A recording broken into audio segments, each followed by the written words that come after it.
এই অতিরিক্ত বৃষ্টিতে আপনি আপনার বাগানে গাছেদের জন্য এই ৩টি কাজ অবশ্যই করুন। প্রথমত গাছের গোড়াটা একদম পরিষ্কার রাখুন।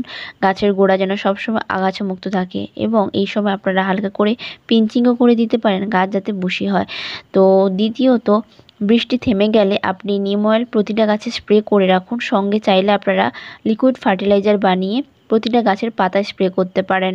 পাতা থেকে কিন্তু তাড়াতাড়ি গাছ খাবার সংগ্রহ করতে পারে। গাছের গোড়ায় এই বর্ষাকালে খাবার দেওয়ার কোনো দরকার নেই, কেননা দিলেও আপনার গাছ নিতে পারবে না। আর গাছের গোড়ায় লিকুইড ফার্টিলাইজার দিলে বৃষ্টি হয়ে কিন্তু ওটা ধুয়ে চলে যাবে, গাছ তো নিতেই পারবে না। আর হচ্ছে এই বৃষ্টির সময় প্রচুর পরিমাণে গাছের পাতায় রেন বার্ন হয় গাছের পাতা, তার জন্য নিম অয়েল স্প্রে করে রাখুন এবং গাছের গোড়ায় খুব পরিমাণে পচন ধরে। আমার গাছে অলরেডি ধরেছিল, আমি আগে একটা ভিডিওতে শেয়ার করেছি। তো সেই জন্য আমি যেখানে পচে গেছিলো সেই জায়গাটায় গাঢ় করে ফাঙ্গিসাইড গুলে তার প্রলেপ লাগিয়েছিলাম, তাতে কিন্তু আমার গাছটা ভালো হয়ে গেছে আছে। তবে আসি, বাই।